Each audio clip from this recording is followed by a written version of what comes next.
الحمد لله وكفى وسلام على عباده الذين اصطفى خصوصا على سيد الرسل وخاتم الأنبياء وعلى آله المجتبى وأصحابه الأتقياء. أما بعد فإن خير الحديث كتاب الله وخير الهدي هدي محمد صلى الله عليه وسلم وشر الأمور محدثاتها وكل محدثة بدعة وكل بدعة ضلالة وكل ضلالة في النار.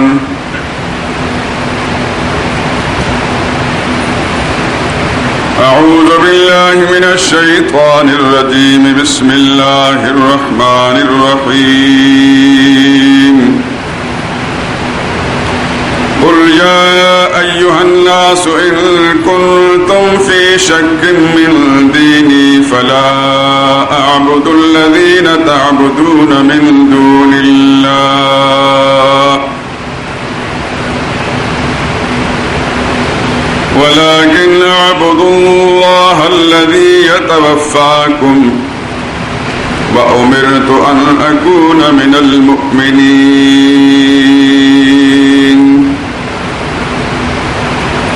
وأن أقم وجهك للدين حنيفا ولا تكونن من المشركين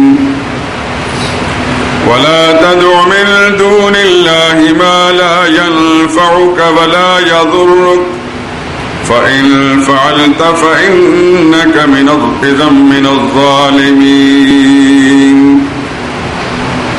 وإن يمسسك الله بضر فلا كاشف له إلا هو وإن يردك بخير فلا راد لفضله يصيب به من يشاء من عباده وهو الغفور الرحيم.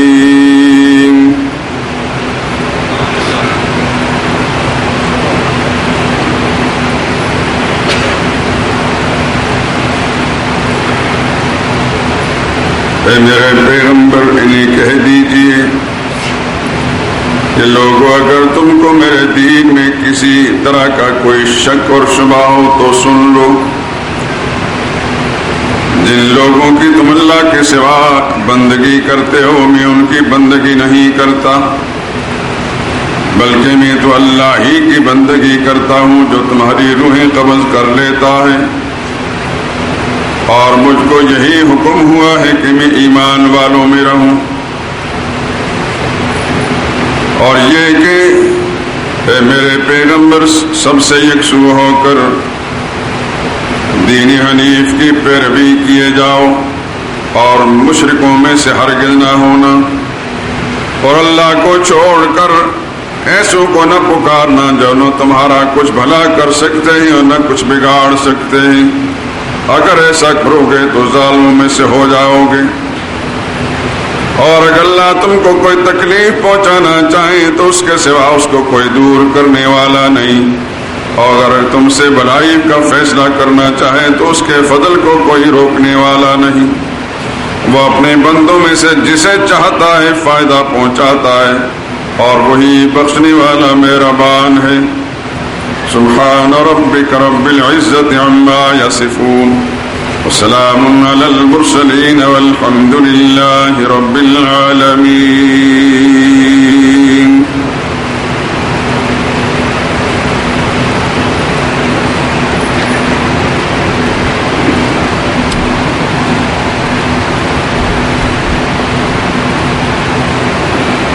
بزرگان محترم، برادران عزیز، معزز خواتین،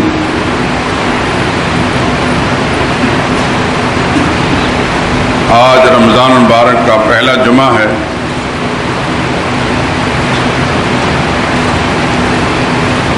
اور رمضان المبارک کی برکت سے ان مسلمانوں کو بھی مساجد میں حاضری کی توفیق نصیب ہوئی جو بالعموم سال بھر مساجد کا رخ نہیں کرتے.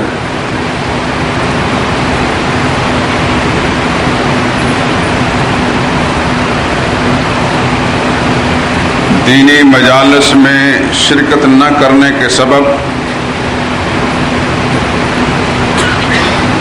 اور گھر میں بھی دینی تعلیم نہ ہونے کی وجہ سے اور جن تعلیمی اداروں میں تعلیم حاصل کی ان میں بھی دین نہ ہونے کے سبب سے عام طور پر مسلمان دین اسلام سے ناواقف ہیں. رسمی طور پر اپنے آپ کو مسلمان کہلاتے ہیں کیونکہ مسلمانوں کے گھر پیدا ہوئے اور نام بھی مسلمانوں کے رکھے گئے، لیکن ہوتا ایسا ہے کہ ہم لوگ موروثی مسلمان ہیں. مسلمانی کا یہ لقب، یہ لفظ ہمیں ورثے میں ملا ہے، ابن عن جد، باپ دادے سے ایسا ہی ہوتا چلا آ رہا ہے. لیکن اگر اسلام کے سمجھنے کی یا اس پر عمل پیرا ہونے کی بات ہو تو نہ ہی ہماری اکثریت کو یہ پتہ ہے کہ اسلام کیا ہے، اور جب پتہ ہی نہیں تو اس پر عمل پیرا ہونے کا سوال ہی نہیں پیدا ہوتا. میں اپنی اس مختصر سی گفتگو میں سب سے پہلے تو آپ حضرات کے یہ بات گوش گزار کروں گا کہ رمضان المبارک کی برکت سے مسلمانوں کو مساجد میں جو حاضری، کثرت کے ساتھ حاضری کی توفیق نصیب ہوتی ہے، دیگر مساجد کی طرح ہماری مسجد کے اندر بھی ایسا ہی ہوتا ہے. تو میں مسلمانوں کی اس حاضری سے فائدہ اٹھاتے ہوئے مسلمانوں کو دین اسلام کا وہ مسئلہ بتانے کی کوشش کرتا ہوں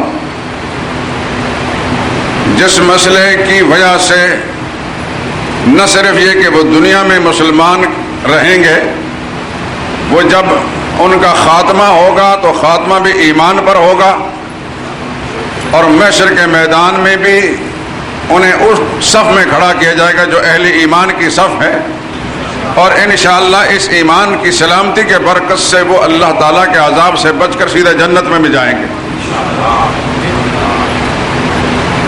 اس لیے میں یہ کوشش کرتا ہوں اس حاضری سے فائدہ اٹھاتے ہوئے کہ دین کا وہ مسئلہ بتائیں کہ کم از کم یہ رمضان المبارک کی نمازیں جو ہیں یہ بھی قبول ہو جائیں، روزہ بھی قبول ہو جائیں، اگر کسی خوش نصیب کو زکوٰۃ دینے کی توفیق ہے تو وہ بھی قبول ہو جائے، اگر قرآن کریم کی تلاوت کی توفیق ہے تو وہ بھی قبول ہو جائے، اگر رمضان کے مہینے میں کوئی اور صدقہ و خیرات کرتا ہے یا عمرے کے لیے جاتا ہے وہ بھی قبول ہو جائے، اعتکاف کرتا ہے وہ بھی قبول ہو جائے.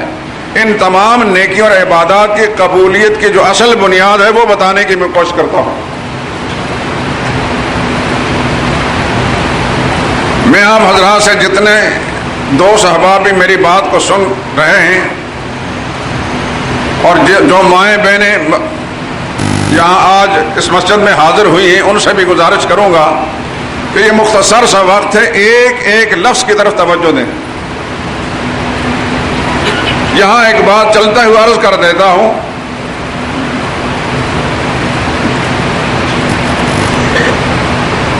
ہم اس دنیا میں آئے ہیں، ہم نے رہنا نہیں ہے، جانا ہے. باریاں لگی ہوئی ہیں، کسی کو پہلے بلا دیا جاتا ہے کسی کو بعد میں. اس لائن میں ہم کھڑے ہیں، صف میں، اس قطار میں کھڑے ہیں جہاں ہم نے جانا ہی جانا ہے. اگر اللہ نے نبیوں کو اس دنیا میں نہیں چھوڑا تو پھر سمجھ لیجئے کہ کسی کو نہیں چھوڑیں گے. موت ہمارے تعاقب میں ہے، ہمارے پیچھے لگی ہوئی ہے. اس لیے اس وقت جو مختصر سا وقت زندگی کا ہمیں ملا، اس سے فائدہ اٹھاتے ہوئے اس موقع کو ضائع مت کیجیے. آج آپ کے فائدے کی بات آپ کو سننے کا موقع مل رہا ہے. یہ میرے اللہ نے میرے دل میں ڈالی ہے، آپ حضرات کے مطالبے پر نہیں ہوئی بات.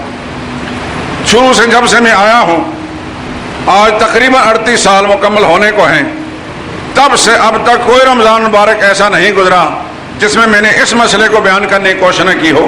قبولیت میرے رب کے پاس ہے اور مجھے اپنے مہربان رب سے پوری کی پوری امید ہے کہ میرا اللہ یقین اس کو قبول فرمائیں گے.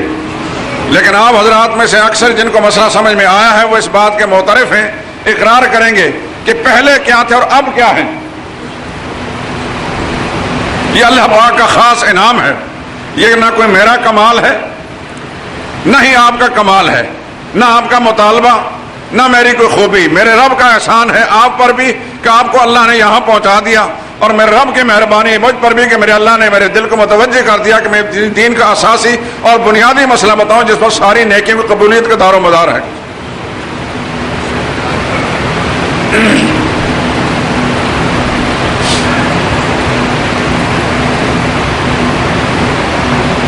سب سے پہلے ایک واضح نشین کیجیے،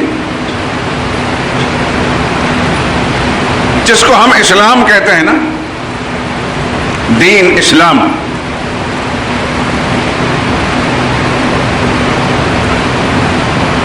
اس کی مثال ایک تنے کی ہے، ایک درخت کی، اور جس طرح آپ سمجھتے ہیں درخت کی شاخیں ہوتی ہیں، اس طرح دین ایک درخت کی مانند ہے، اس کے آگے شاخیں ہیں۔ یہ مجموعہ ہے عقائد، عبادات، معاملات، معاشرت اور اخلاق کا۔ نمبر 1 عقیدہ، نمبر 2 عبادات، نمبر 3 معاملات، نمبر 4 معاشرت اور نمبر 5 اخلاقیات۔ یہ 5 باتیں اکٹھی ہوں تو اسلام بنتا ہے، لیکن ان سب میں اخلاقیات ہوں، معاشرت ہو، معاملات ہوں، عبادات ہوں، ان سب کی بنیاد عقائد ہیں۔ عقیدہ ٹھیک ہے تو آپ کی عبادت بھی ٹھیک، آپ کا عقیدہ سلامت ہے تو آپ کے معاملات بھی درست، آپ کا عقیدہ ٹھیک ہے تو آپ کی معاشرت بھی ٹھیک ہے، آپ کا عقیدہ ٹھیک ہے تو آپ کے اخلاقیات بھی۔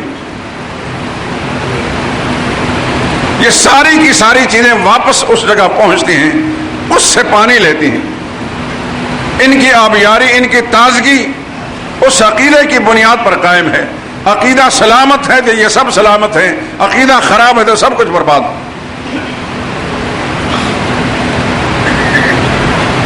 عبادات کے اندر نماز عبادت ہے، روزہ عبادت ہے، زکوٰۃ عبادت ہے، حج عبادت ہے، طواف عبادت ہے، اعتکاف عبادت ہے، قربانی عبادت ہے، نظر و نیاز عبادت ہے۔ یہ ساری عبادت کی قسمیں ہیں۔ صدقہ و خیرات عبادت ہے۔ یہ ساری چیزیں جن کے میں نے نام لیے ہیں، ان کو اللہ تب قبول فرمائیں گے کہ عقیدہ ٹھیک ہوگا۔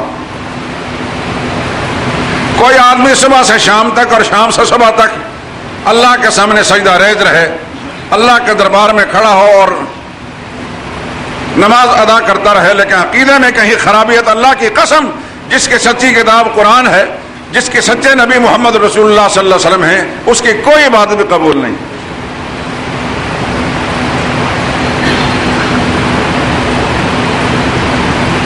اسی طرح اگر کوئی شخص صائم الدہر ساری زندگی اس روزے رکھے لیکن عقیدے میں خرابی ہے تو روزہ بیکار۔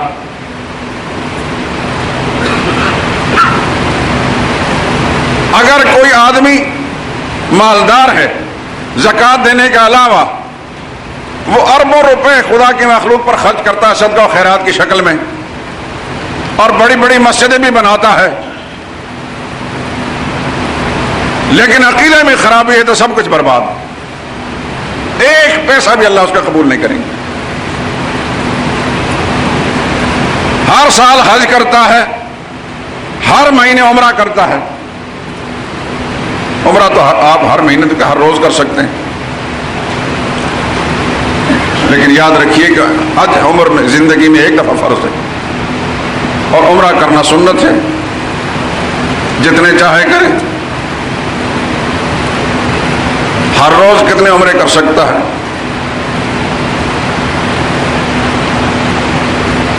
لیکن اگر کوئی شخص کھربوں روپے خرچ کر کے مساجد بھی تعمیر کرتا ہے، حج بھی کرتا ہے، صدقہ و خیرات بھی کرتا ہے، عمرے بھی کرتا ہے، لیکن عقیدے میں خرابی ہے، رب کعبہ کی قسم اس کے کوئی ایک پیسہ میں قبول نہیں۔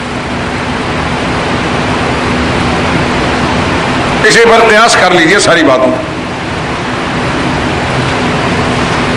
عقیدہ سلامت ہے تو سب کچھ سلامت ہے۔ اس کی ایک مثال میں دوں، ابھی میں نے پورے دین اسلام کو درخت کے ساتھ تعبیر کیا تھا، اب اس کو دوسرے انداز سے سمجھیے۔ ایک درخت جو آپ کو ہرا بھرا اور سرسبز و شاداب نظر آتا ہے، جس پر بے شمار ٹہنیاں ہیں، شاخیں، پتے ہیں، پھول ہیں، بعض پر پھل بھی لگتے ہیں۔ آپ جانتے ہیں کہ اس درخت کی شادابی، اس کی شاخوں کی تری، پھولوں کی تازگی، اس کے پھلوں کی تازگی، اس پر جو پھل لگتے ہیں اور پھول لگتے ہیں، یہ سب ان کا دار و مدار اس درخت کی جڑ کی سلامتی پر ہے۔ جڑ صحیح ہے تو درخت بھی صحیح سالم ہے، اس کی شاخیں بھی تر و تازہ ہیں، اس کے پتے بھی اور اس کے پھل اور پھول بھی۔ لیکن خدا نخواستہ اگر جڑ کٹ گئی یا خشک ہو گئی تو آپ حضرات پڑھے لکھے ہیں، سمجھدار ہیں، روزمرہ کی زندگی میں اس قسم مناظر دیکھتے ہیں کہ درخت کی جڑ جب کٹ جاتی ہے تو درخت خشک ہو جاتا ہے، پھر اس کی شادابی اور تازگی ختم ہو جاتی ہے، نہ اس کی کوئی شاخ تر و تازہ نظر آتی ہے، نہ اس پر پتے نظر آتے ہیں، نہ پھل اور نہ پھول۔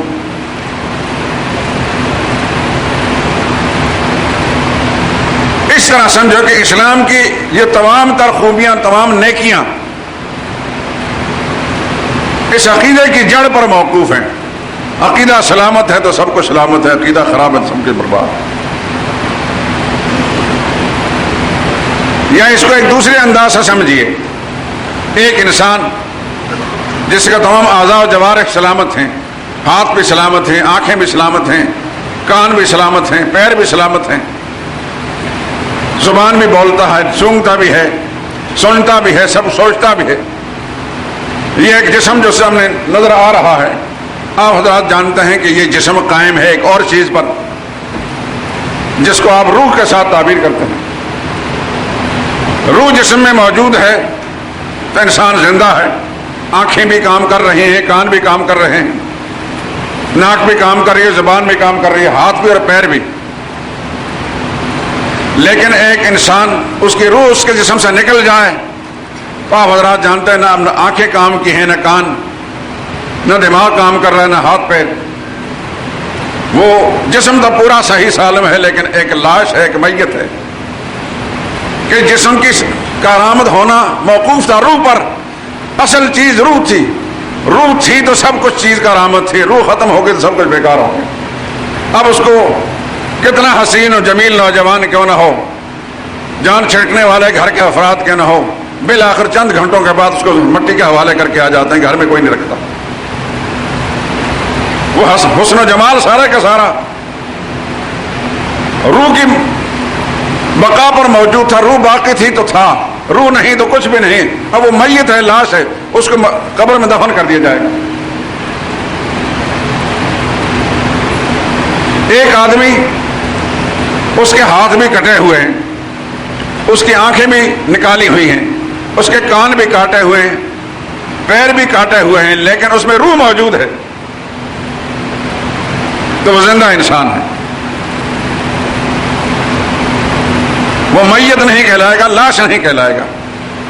کان کسی نے کاٹ دیے، آنکھیں اس نے نکال دی، ہاتھ پیر کاٹ دیے گئے، لیکن ابھی روح اس کے اندر موجود ہے تو وہ زندہ انسان کہلاتا ہے۔ یہ مثال میں اس لیے دوں گا کہ روح کے موجود ہونے پر بھی وہ لاش اور میت نہیں کہلائے گا۔ اسی طرح عقیدہ اگر کسی کا سلامت ہے لیکن باقی اعمال میں کہیں خامی ہے،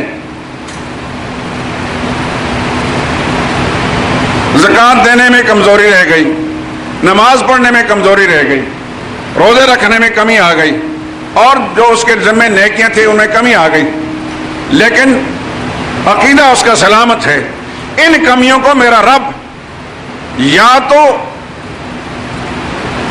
محض اپنی رحمت کے ساتھ درگزر فرما کر اس آدمی کو سیدھا جنت میں عقیدے کی برکت سے بھیج دیں گے، اور یا اللہ کی طرف سے مواخذہ آیا تو جتنے اس نے قصور کیے ہیں ان کی سزا دینے کے بعد بالآخر اس عقیدہ کی برکت سے جنت میں بھیج دیں گے، کیونکہ عقیدہ سلامت ہے تو ایمان سلامت ہے، اس کا وہ مسلمان ہے، خدا کے کاغذوں میں اس کا رجسٹر اتنا مسلمان ہے، وہ گناہگار ہے لیکن گناہگار مسلمان کہلائے گا، مومن کہلائے گا۔ اور ایک آدمی اس کا عقیدہ خراب ہے، ساری نیکیاں اس کے دامن موجود ہیں، خدا کا رجسٹر میں وہ کافروں کی فہرست میں شامل ہے۔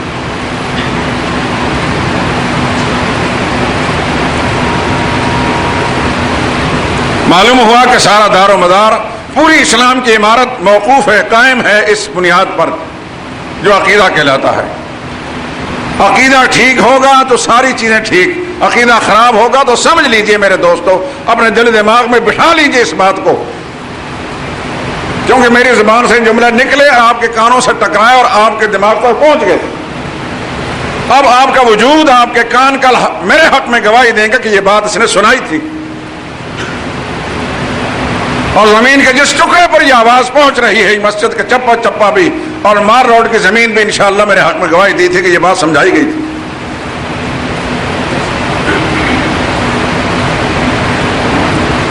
اس لیے اچھی طرح دل دماغ میں وسعت پیدا کر کے سوچ لیجئے کہ ہمارا حقیقی فائدہ کس میں ہے اور نقصان کس میں ہے۔ میں یہاں چلتے ہوئے یہ بات بھی عرض کر دوں، جو بات میں آپ کے سامنے کہہ رہا ہوں، آج اس ملک میں جس کا نام پاکستان ہے، آپ کو خال خال کہیں ایسی مثالیں مل سکتی ہیں، میں کلی طور پر انکار نہیں کر سکتا، لیکن شاید ہی بڑے خوش نصیب ہوں گے وہ لوگ، اس مسجد والے جن کا خطیب، جن کا واعظ، جن کا مبلغ اور مقرر ان کو خدا کی دین کی وہ بنیادی بات سمجھا رہا ہے، ورنہ اس پاکستان میں اکثریت مسلمانوں کی، مسلمان کہلانے والوں کی ایسے لوگوں کے ہاں پھنسی ہوئی ہے جو بد نصیبی کے ساتھ دین کی بنیاد نہیں بتاتے، ایک اکثریت ایسے لوگوں کی ہے جو شرک کے مبلغ ہیں، بدعات کے داعی ہیں، جو دن رات شرک اور بدعت کا سبق لوگوں کو سکھاتے ہیں، اور لوگ بیچارے اپنا پورا وقت ضائع کر کے وہاں سے چلے جاتے ہیں، وہ سمجھتے کہ ہم نے دین سیکھا ہے، یہ مولوی صاحب ہمیں دین کی بات بیان کر رہے ہیں، یہ پیر صاحب ہمارے سامنے دین کی بات رکھ رہے ہیں، انہیں کہاں معلوم کہ یہ ظالم، یہ بد نصیب بدبخت انسان اپنے نام اعمال کو سیاہ کر رہا ہے، اور عوام الناس جن کو گمراہ کر رہا ہے ان کے نام اعمال بھی، ان کا بوجھ بھی اپنے گردن پر لے کر یہ جائے گا، خدا کی پکڑ میں جائے گا، لیکن وقتی طور پر وہ چونکہ زندہ ہے، اس کو اپنے مفادات نظر آ رہے ہیں، مفادات سمیٹنے کی خاطر وہ اپنے آخرت سے بالکل بیگانہ ہو چکا ہے، اس بد نصیب کو اس بات کا احساس نہیں کہ خدا کی کتنی مار پڑے گی۔ آپ نے یہ مسئلہ خیر علماء سے سنا ہی ہوگا، معراج کی رات جناب رسول اللہ صلی اللہ علیہ وسلم عالم بالا میں جب پہنچائے گئے تو کئی مناظر حضور صلی اللہ علیہ وسلم نے دیکھے، ان میں سے ایک منظر یہ بھی رسول اللہ صلی اللہ علیہ وسلم کو دکھایا گیا کہ کچھ لوگ ایسے ہیں جن کی زبانوں کو لوہے کی آگ میں گرم کی ہوئی لوہے کے قینچیوں کے ساتھ کاٹا جا رہا ہے، کچھ انسان ایسے دکھائی دیے جن کی زبانیں لوہے کی قینچیوں سے کاٹی جا رہی تھیں، اور قینچیاں بھی ٹھنڈی نہیں گرم۔ پوچھا گیا کہ یہ کون لوگ ہیں؟ فرمائے امت کے یہ وہ واعظ ہیں، یہ آپ کی امت کے وہ خطیب اور مبلغ ہیں جو اس زبان کی مدد سے لوگوں کو غلط مسئلے بتایا کرتے تھے، اس کی سزا میں خدا بند قدس کو نہیں عذاب دے رہا۔ میرے دوستو، یہ دین کا منصب حضور صلی اللہ علیہ وسلم کا فرمان کے مطابق یہ بڑا منصب ہے، معمولی نہیں، کسی دنیا دار کو نہ سمجھ میں آئے تو یہ اس کی بد نصیبی ہے۔ امام الانبیاء سے پوچھے صلی اللہ علیہ وسلم، حضور فرماتے العلماء ورثۃ الانبیاء، علماء دین جو ہوتے ہیں یہ انبیاء کے وارث ہوتے ہیں۔ وارث کا مطلب یہ نہیں کہ انبیاء نے مال و دولت چھوڑی ہے تو یہ اس کو سمیٹنے کے لیے، بلکہ انبیاء نے دین بیان کیا ہے تو دین کو بیان کرنے کی وجہ سے یہ وارث ہیں۔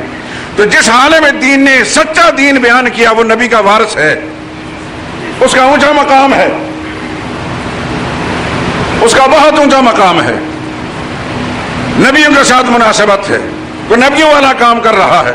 لیکن جس بد نصیب نے اپنے اس منصب کو نہیں پہچانے سے قدر نہیں پہچانی، دنیا مفادات سمیٹنے کے لیے، اپنے مریدوں کے نذرانے شکرانے حاصل کرنے کے لیے غلط اور جھوٹے مسئلے بیان کرتا رہا، اس سے بڑا مجرم خدا کی دھرتی پر کوئی نہیں۔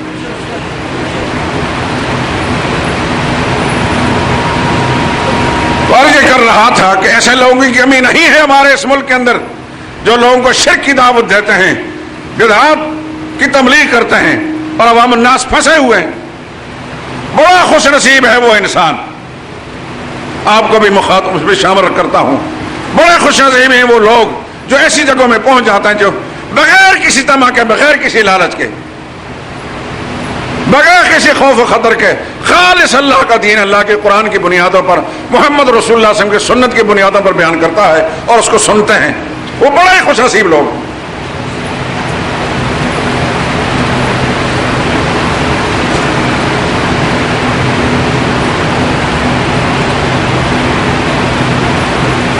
یاد رکھیے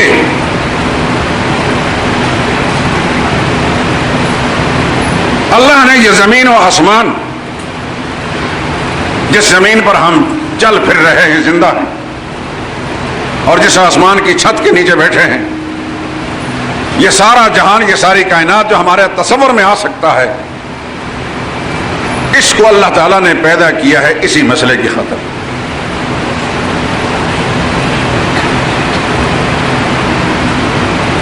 یہ بات ہو سکتا ہے کہ کئی دوستوں کو اوپری لگے،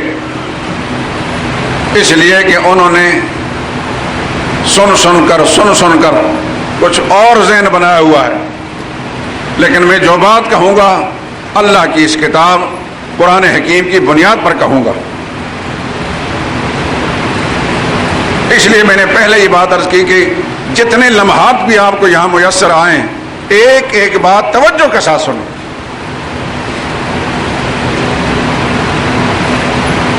یہی چیز کام آئے گی۔ جو بات میں کہوں گا اللہ کی کتاب قرآن کریم کی بنیاد پر آپ کے سامنے رکھوں گا، اپنے خیالات پر نہیں۔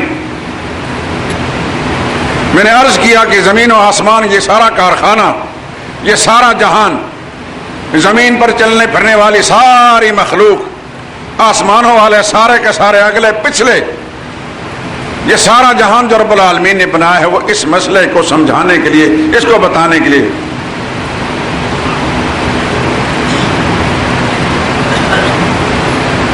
قرآن کریم کے ایک مقام میں 28ویں پارے کے ایک سورت، اللہ الذی خلق سبع سماوات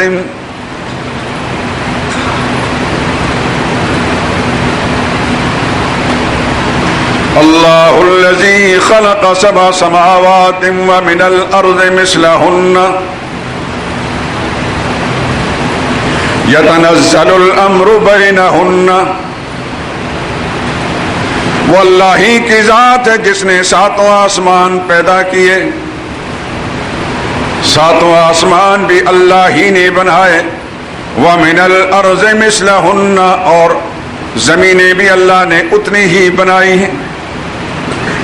بڑے مختصر انداز میں بات سمجھائے، ساتوں آسمان بھی اللہ نے بنائے اور زمینیں بھی اتنی ہی اسی نے بنائی ہیں۔ یتنزل الامر بینہن، آسمانوں میں بھی اللہ ہی کا راج ہے اور زمین میں بھی اللہ ہی کا راج ہے، اللہ ہی کے فیصلے کام کرتے ہیں۔ آسمان و زمین میں کوئی ایک ایسا بھی نہیں جو اللہ کی مرضی کے خلاف دم مار سکے۔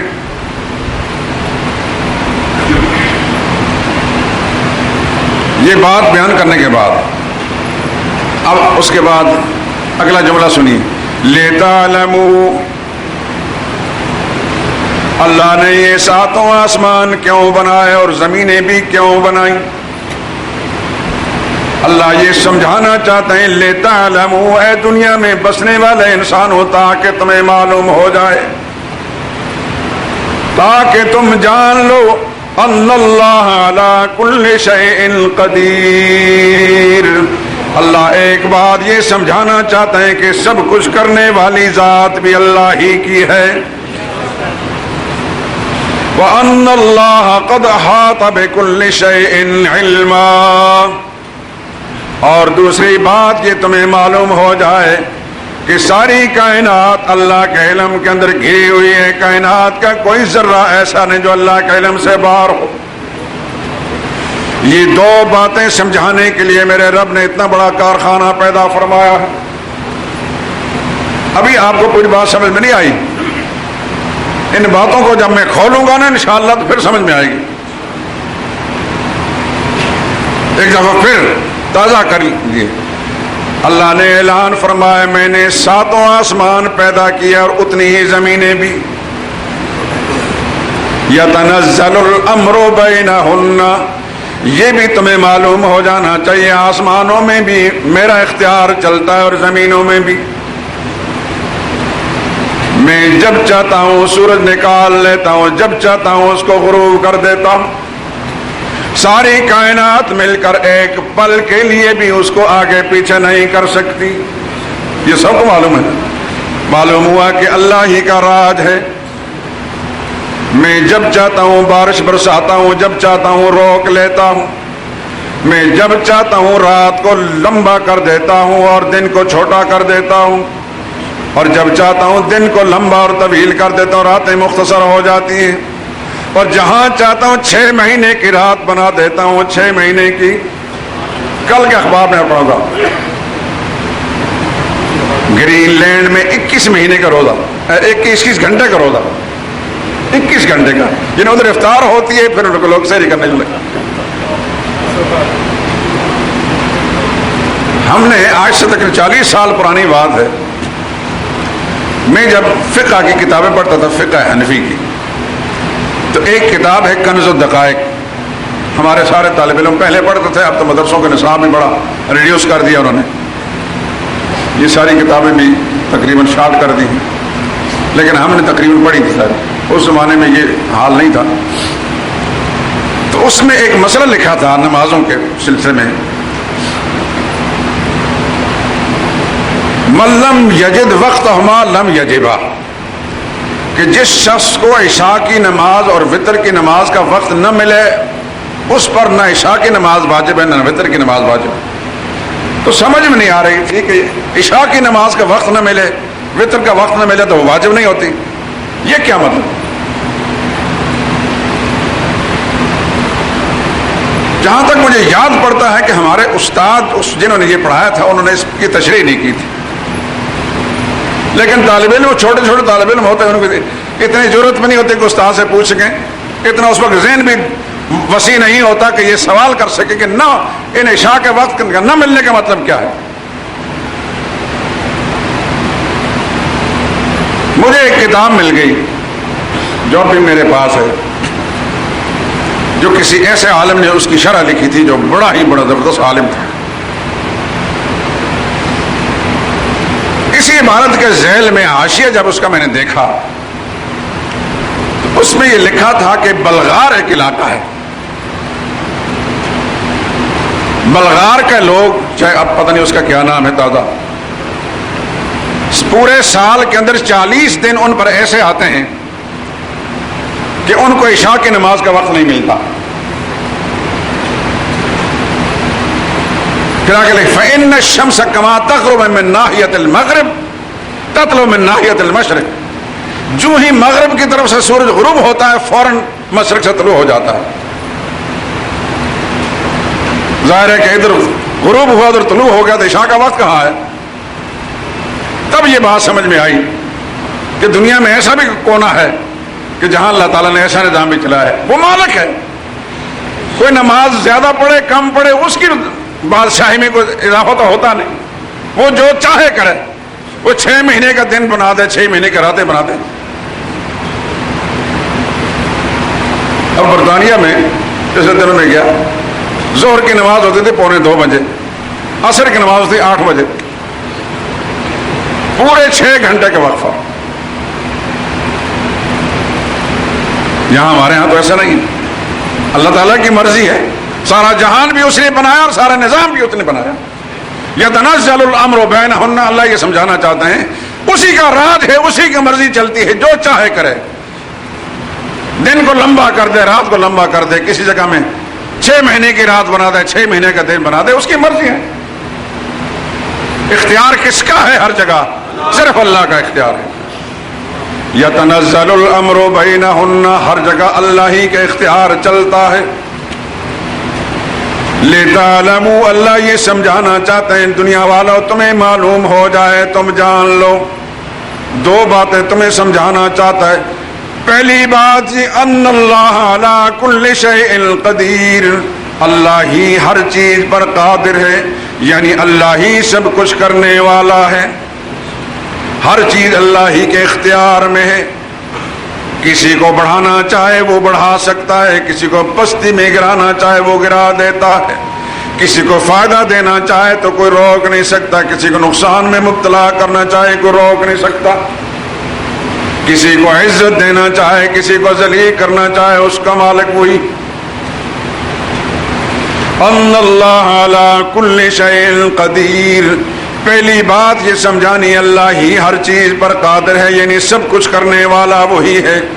دوسری بات یہ وَأَنَّ اللَّهَ قَدْ أَحَاطَ بِكُلِّ شَيْءٍ عِلْمًا، اللہ نے ہر چیز کو اپنی معلومات میں احاطہ کر لیا ہے۔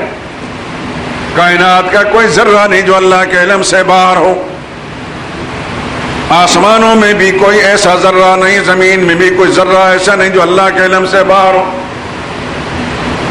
یہ 2 باتیں ہیں، سب کچھ کرنے والا بھی، اونچی آواز سے کہیں تاکہ فرشتے نوٹ تو کر لیں، سب کچھ کرنے والا بھی اللہ ہے اور سب کچھ جاننے والا بھی اللہ ہے۔ یہ 2 باتیں ہیں اس عقیدے کی جو سمجھانا ہے۔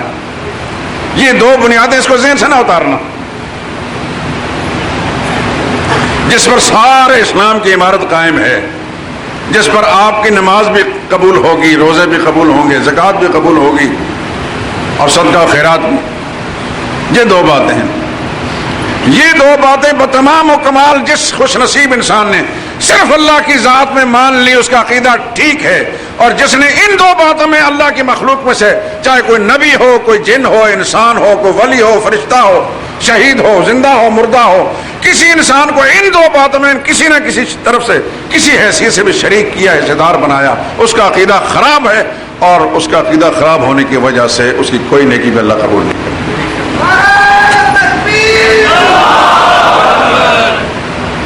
مختصر عرض کرتا ہوں، اگر کسی انسان نے کسی مردہ کو، کسی زندہ کو، کسی بڑے کو، کسی چھوٹے کو یہ سمجھ لیا کہ اس کے پاس نفع یا نقصان کا اختیار اللہ نے دیا ہے، یا یہ سمجھتا ہے کہ وہ سب کچھ جاننے والا ہے، اس کو ہمارے حالات کا پتہ ہے، ہمارے دل کے رازوں کا پتہ ہے، یہ اللہ تعالیٰ کی خصوصیت میں اس نے اللہ کے مخلوق کو شریک کر لیا، اور شریک کرنے والا خدا کا مجرم ہے، اللہ تعالیٰ اس کی کوئی نیکی قبول نہیں کرتا۔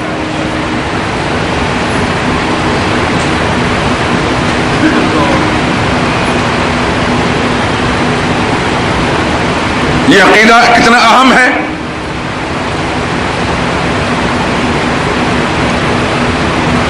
اللہ نے جتنے بھی پاک باز انسان دنیا میں بھیجے، آپ جانتے ہیں کہ ان میں سے سب سے سرفہرست اعلیٰ درجے کے انسان کون؟ انبیاء کرام علیہم الصلاۃ والسلام۔ سب سے پہلے انسان اور سب سے پہلے نبی حضرت آدم علیہ السلام، ان سے سلسلہ شروع ہوتا ہے انسانیت کا اور نبوت کا بھی۔ آدم علیہ الصلاۃ والسلام سے لے کر نوح علیہ السلام تک درمیان میں جتنا عرصہ بھی گزرا، اس میں جتنے انسان بھی دنیا میں پھیلے، ان میں معمولی خرابیاں تھیں، اخلاقی اعتبار سے کچھ کمزوریاں تھیں۔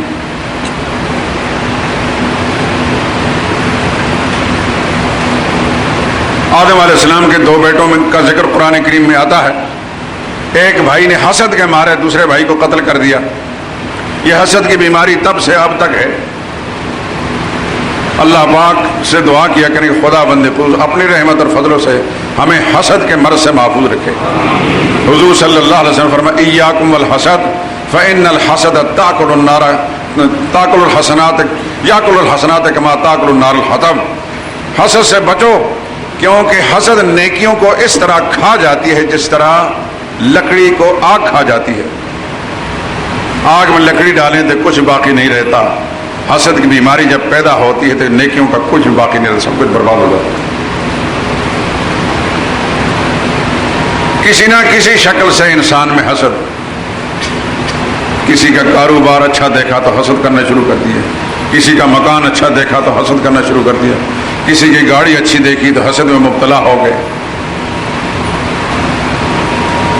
کسی کی مقبولیت دیکھی معاشرے میں تو حسد مبتلا ہو گئے، کسی کی اولاد کی قابلیت دیکھی تو حسد مبتلا ہو گئے، حتیٰ کہ کسی کو اچھا لباس پہنے دیکھا تو حسد مبتلا ہو گئے. یہ وہ اخلاقی کمزوریاں اور بیماریاں ہیں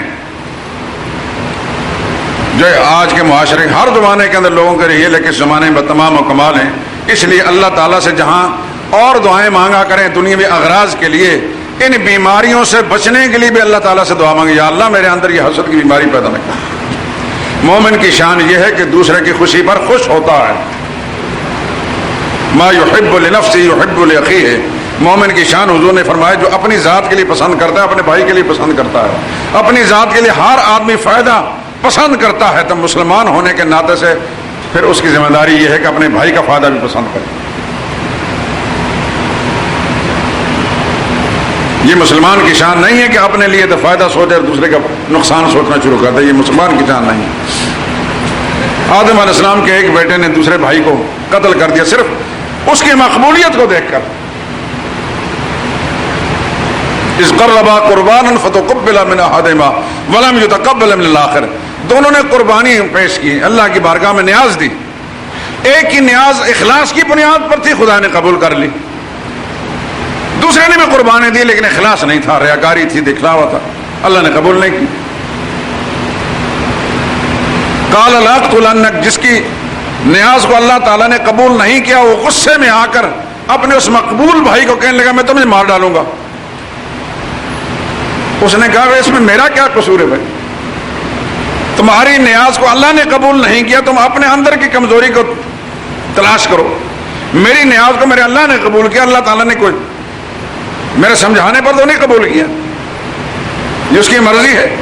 انما یتقبل اللہ من المتقین، تقوی اختیار کرتا تو شاید اللہ آپ کی بھی نیاز قبول کر لیتا. اللہ تو متقین کی نیاز قبول کرتا ہے، متقین کا صدقہ قبول کرتا ہے، پلیٹ لگانے والوں کا نہیں.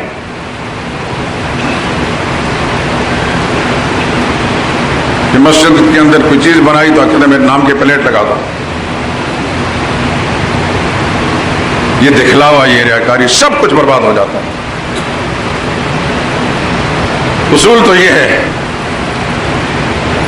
کہ ایک ہاتھ سے دے تو دوسرے ہاتھ کو پتہ بھی نہ چلے. اگر تو اللہ کے ساتھ سودا کرنا ہے، اللہ کو راضی کرنا ہے، اسی کے ساتھ معاملہ کرنا ہے تو پھر یہ انداز اختیار کریں. لوگوں کو دکھانا ہے تو پھر جو مرضی کرتا رہے، وقتی طور پر واہ تو ہو جائے گی لیکن اللہ کے ہاں اس کو شرف قبولی سے نہیں نوازا جائے گا. اور یہ کر رہا تھا کہ نوح علیہ السلام تک درمیان میں جتنے انسان آئے ان میں کچھ اخلاقی کمزوری تھی لیکن عقیدے کی خرابی نہیں تھی. نوح علیہ السلام کی قوم میں سب سے پہلے عقیدے کی خرابی شروع ہوئی. اور کس طرح ہوئی یہ بات بھی غور سے سننا. اس زمانے میں ایک اللہ کے پیغمبر تھے حضرت شیس علیہ السلام، اور ان کے 4 بیٹے تھے، چاروں اللہ کے ولی، باپ نبی اور بیٹے. ہاں سمجھت میری بات کو غور سے سننا. باپ نبی اور بیٹے ولی، ان 5 بزرگوں کے ساتھ ساری قوم کو عقیدت تھی، محبت تھی. اور بزرگوں سے محبت ہونی چاہیے کہ نہیں ہونی چاہیے؟ اونچی آواز سے کہیں. اللہ کے نیک بندوں سے، اللہ کے ولیوں سے، اللہ کے نبیوں سے محبت ہونی چاہیے کہ نہیں ہونی چاہیے؟ یہ ایمان کا تقاضا ہے، یہ جزو ایمان ہے. جس شخص کا دل اللہ کے مقبول بندوں کی محبت سے خالی ہے وہ بدنصیب انسان ہے. جس کے دل میں اللہ کے نبی کی محبت ہے وہ بدبخت انسان ہے. اللہ تعالیٰ سے دعا کریں اللہ تعالیٰ ہمیں تمام اللہ کے مقبول بندوں کی سچی محبت اور سچی عقیدت اور اتباع و پیروی نصیب فرمائے۔ محبت تھی اور محبت ہونی چاہیے، لیکن آپ جانتے ہیں کہ کوئی بزرگ بھی ہو، نبی ہو یا ولی ہو، اس نے ہمیشہ تو دنیا میں نہیں رہنا ہوتا۔ بالآخر حضرت شیس علیہ السلام بھی فوت ہو گئے اور ان کے چاروں صاحبزادے جو اللہ کے ولی تھے وہ بھی فوت ہو گئے۔ جب فوت ہوئے تو جن جن لوگوں کو ان کے ساتھ نہایت عقیدت اور محبت تھی وہ ان کی جدائی میں دن رات روتے رہتے۔ شیطان ابلیس خذلہ اللہ تعالیٰ فی الدنیا والآخرہ وہ موقع کے انتظار میں تھا، کیونکہ اس کو جب اللہ نے جنت سے نکالا تھا تو اس نے کہا تھا، اللہ کی بڑائی کی قسم کھا کر کہا تھا فَبِعِزَّتِكَ لَأُغْوِيَنَّهُمْ أَجْمَعِينَ، اے اللہ تیری بڑائی کی قسم کھا کر کہتا ہوں جس انسان کی وجہ سے مجھے یہاں سے نکالا گیا نا، میری ہمیشہ کوشش رہے گی اس انسان کو گمراہ کر کے چھوڑوں گا۔ اب اس کو موقع ملا کہ یہ قوم ان 5 بزرگوں کی محبت اور گہری عقیدت میں مبتلا ہے، اس عقیدت میں غلوب پیدا کر کے ان کو شرک میں مبتلا کرو۔ اور کام اس نے یہ کیا، اس نے کہا کہ ایسا کرو کہ ان کی مورتیاں بنا لو، ان کے سامنے وہ تمہارے سامنے رہیں گی تو ان کی شکلیں دیکھ دیکھ کر تمہیں اطمینان ہوگا۔ یہ سب سے پہلے دنیا میں بت پرستی کی ابتدا تھی۔ شیطان کے سکھانے پر ان انسانوں نے جو عقیدت میں ڈوبے ہوئے تھے ان 5 بزرگوں کی مورتیاں بنائیں، بت بنائے ان کی شکلوں پر، اور ان کو سامنے رکھ کر بیٹھے رہتے، ان کو دیکھ دیکھ کر کچھ اطمینان حاصل کرتے۔ مرور زمانہ کے بعد ابلیس نے اگلا کھیل یہ کھیلا، ان کی نسلیں جب آئیں تو ان کو یہ کہا کہ تمہارے بڑے تو ان کو سجدہ ریز ہوتے تھے، ان سے مانگتے تھے، مرادیں مانگتے تھے، ان کو پوجتے تھے۔ چنانچہ ان کی نسلیں جب ان بتوں کو پوجنے لگ گئیں، حالانکہ ان کے بڑوں نے وہ مورتیاں صرف اپنے دل کی اطمینان کے لیے بنائی تھی، پوجنے کے لیے نہیں، لیکن وقت گزرنے کے ساتھ ساتھ شیطان نے یہ کام بھی کر دکھایا کہ ان کی مورتیوں کو پجوانا شروع کر دیا۔ جب پوجنا شروع کیا ان بزرگوں کی مورتیوں کو، تب اللہ تعالیٰ نے حضرت نوح علیہ السلام کو دنیا میں بھیجا۔ یہ پہلے پیغمبر ہیں دنیا میں اللہ کی دھرتی پر جنہوں نے آ کر شرک کے خلاف جہاد کیا ہے۔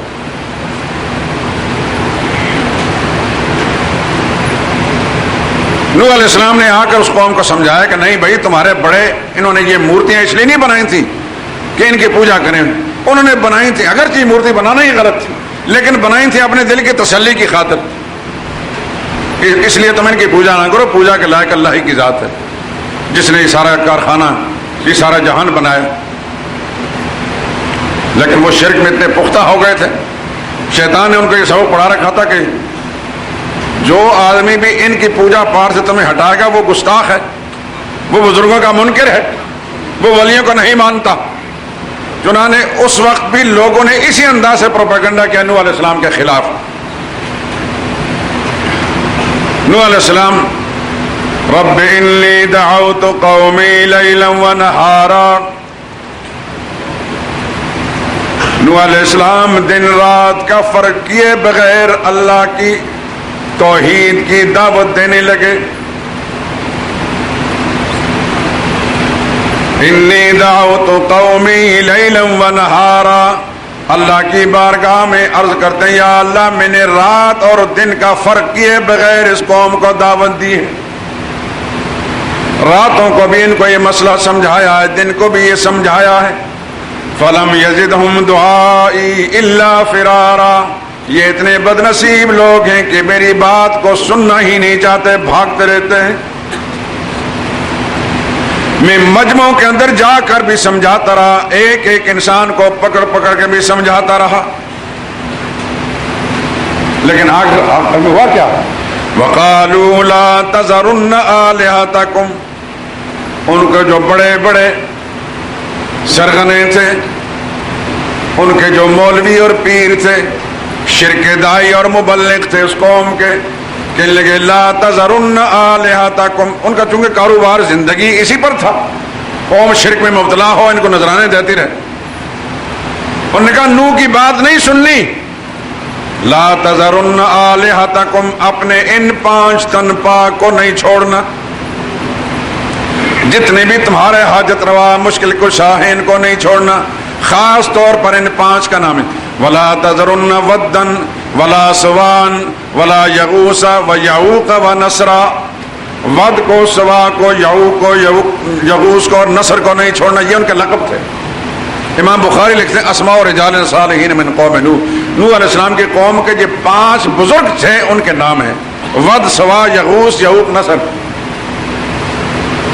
ود حضرت شیس علیہ السلام کا لقب تھا، اور سوا، یغوس، یعوق، نصر ان کے 5 ولی بیٹے تھے، ان 5 کی پوجا ہوتی تھی، یہ پہلے 5 تن پاک ہیں دنیا میں، دنیا میں سب سے پہلے 5 تن پاک کی جو پوجا کی گئی وہ یہ 5 بزرگ ہیں۔ نوح علیہ السلام شرک سے بچانے کے لیے اللہ نے مبعوث کیے، اور نوح علیہ السلام کو اللہ نے لمبی عمر دی، پورے 950 سال تک، 2 دن 4 دن، سال 2 سال 4 سال 10 سال 20 سال نہیں، 950 برس تک خدا کا پیغمبر اللہ کی توحید دعوت ہے۔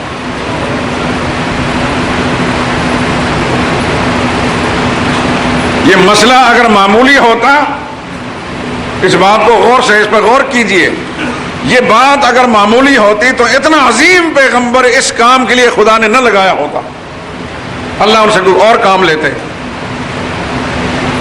جس کو اللہ نے شان بہت اونچی دی اس سے کام بھی اتنا بڑا لیا، جو کام انہوں نے کیا وہ بھی اتنا ہی بڑا ہوتا ہے جو ان کی شان جتنی بڑی ہوتی ہے۔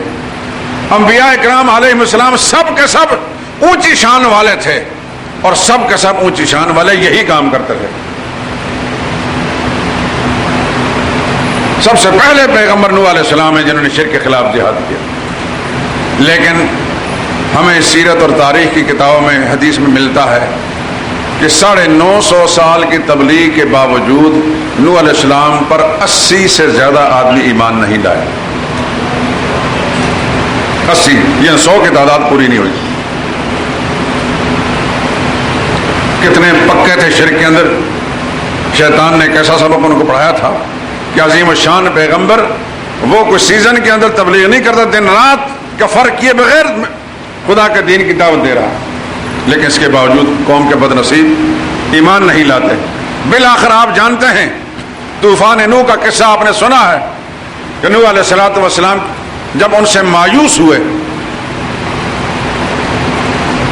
تو اللہ تعالیٰ نے فرمایا اوحی الی نوح انہ لن یؤمن من قومک الا من قد آمن، اللہ نے وحی بھیجی کہ جتنے ایمان لا چکے اس کے بعد اور مومن نہیں بنیں گے، آپ مایوس نہ ہوں، میں نے فیصلہ کیا ہے کہ ان سارے مشرکوں کو ڈبو دوں گا، میں غرق کر دوں گا۔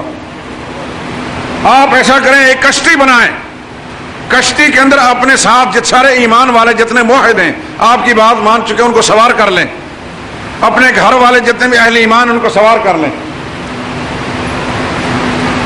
اور چند جانور جن سے انسان نے ضروری کام لینا ہوتا ہے ان کو ساتھ رکھ لیں اور ہمارے حکم کا انتظار کریں۔ لیکن نوح علیہ السلام کو یہ بتا دیا کہ آپ کے گھر میں سے جو آدمی مشرک ہے وہ اس کشتی میں نہیں بیٹھے گا، آپ کا بیٹا اور آپ کی بیوی دونوں مشرک ہیں، وہ اس کشتی میں نہیں بیٹھیں گے۔ سن لیجئے دوستو، سمجھ لیجئے، اللہ کی تقسیم ہے، اللہ چاہے تو پیغمبر کے گھر میں بیٹا مشرک، پیغمبر کی بیوی مشرکہ۔ نوح علیہ السلام کی بیوی قرآن کے فیصلے مطابق مشرکہ تھی، نوح علیہ السلام کا بیٹا مشرک تھا، جس وقت کشتی میں بیٹھ گئے، قرآن میں ہے 12ویں پارے میں سورہ ہود کے اندر، نوح علیہ السلام نے بیٹے کو مخاطب فرمایا ارکب معنا، ہمارے ساتھ آ جا، شرک چھوڑ، توحید قبول کر لیں، ہمارے ساتھ کشتی میں سوار ہو جا، ولا تکن مع الکافرین، کافروں کا ساتھ نہ دے۔ تو بیٹے کی بدبختی، اس نے کہا سآوی الی جبل یعصمنی من الماء، ابا جان مجھے مت ڈرائیے، وہ جو بلند پہاڑ نظر آ رہا ہے میں وہاں چلا جاؤں گا، وہاں تک طوفان نہیں پہنچ سکتا، میں آپ کے ساتھ دینے کے لیے تیار نہیں۔ وحال بینہما الموج فکان من المغرقین، اللہ فرماتے ہیں باپ بیٹے کی گفتگو جاری تھی، اللہ کے قہر و غضب کی ایک لہر آئی اور بیٹا بھی غرق ہو گیا، سارے کے سارے مشرک غرق ہو گئے، صرف بچے تو موحد بچے جنہوں نے نوح علیہ السلام کی بات کو مانا۔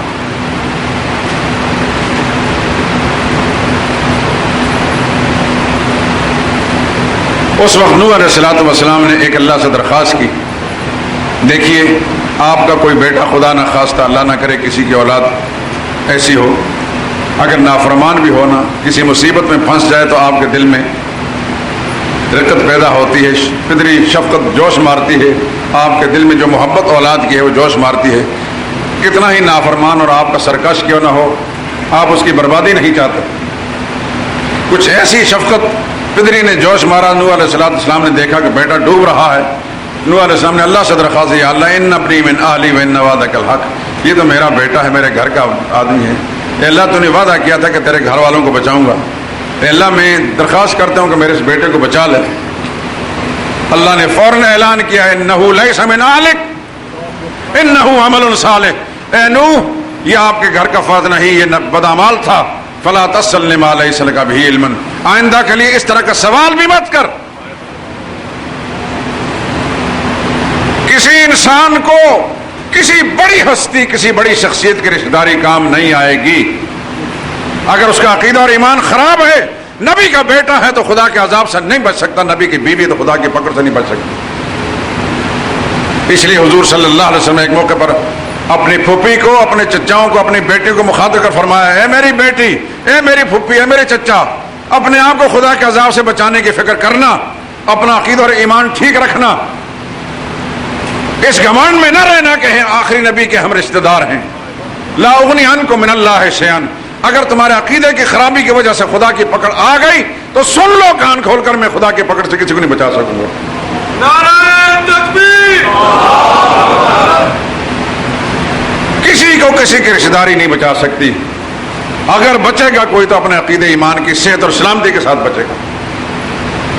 عرض کر رہا تھا کہ سب سے پہلے شرک دنیا میں نوح علیہ السلام کی قوم میں آیا، اور اس طرح کہ نوح علیہ السلام کی دعوت کو ٹھکرا اور بالآخر اللہ پاک نے طوفان نوح سے ان کو غرق کر دیا، تباہ برباد کر دیا، سارے کے سارے مٹ گئے۔ اس کے بعد نسل صرف انہی انسانوں سے چلی جو موحد تھے، اہل ایمان تھے، ان سے آگے نسل چلی۔ پھر اس کے بعد انبیاء اکرام علیہ السلام کے سلسلے جاری رہے، اور پھر ہر نبی نے اپنے اپنے زمانے میں اللہ کی توحید کی دعوت دی، کسی نے مانا کسی نے نہیں مانا۔ خلاصہ گفتگو یہ ہے میرے دوست، ختم ہو رہا ہے، اللہ کی توحید کا عقیدہ اختیار کرنے سے بات بنے گی، اگر نہیں اختیار کرے گا، اس وقت آنکھیں تو کھلی ہیں، پتہ نہیں چل رہا، جب آنکھیں بند ہونے لگے گی، موت کی ہچکی لگے گی، تو اس وقت پھر پتہ چل جائے گا کہ عقیدے کی خرابی کا کتنا بڑا نقصان ہو گیا۔ اگر عقیدے کی خرابی کی وجہ سے کوئی بچ سکتا ہوتا تو ابراہیم خلیل اللہ کا باپ بچ جاتا۔ ابراہیم علیہ السلام اتنے عظیم شان پیغمبر ہیں، باپ مشرک تھا، اللہ سے درخواست کی، یا اللہ مجھے رسوا نہ کرنا، قیامت کا دن میرا باپ عذاب میں مبتلا ہوگا تو لوگوں کے سامنے مجھے شرمندگی ہوگی۔ اللہ نے فرمایا آپ تسلی رکھیں، ہم آپ کو رسوا نہیں کریں گے، لیکن یہ بات نہیں ہو سکتی کہ آپ کے باپ کو ہم معاف کر دیں، اس کو معاف نہیں کریں گے، آپ کو رسوائی سے بچائیں گے۔ کس طرح کہ آپ کے باپ کی شکل تبدیل کر لی جائے گی، انسان سے اس کی بجو کی شکل بنا کر اللہ نے جہنم میں اس کو ڈال دیا، معاف نہیں کیا۔ اگر معافی مل سکتی ہوتی تو ابراہیم خلیل اللہ کے باپ کو مل جاتی، نوح علیہ السلام کے بیٹے کو، ان کی بیوی کو مل جاتی، لوط علیہ السلام کی بیوی کو مل جاتی، محمد رسول اللہ صلی اللہ علیہ وسلم کے چچاؤں کو مل جاتی۔ معلوم ہوا کہ اگر کوئی بچ سکتا ہے تو اپنے عقیدے کی صحت اور سلامتی کے ساتھ بچ سکتا ہے، اس کے علاوہ کسی رشتہ داری کی اور نسل کی وجہ سے نہیں بچ سکتا۔ میرے دوست اور بزرگوں، تمام خواتین،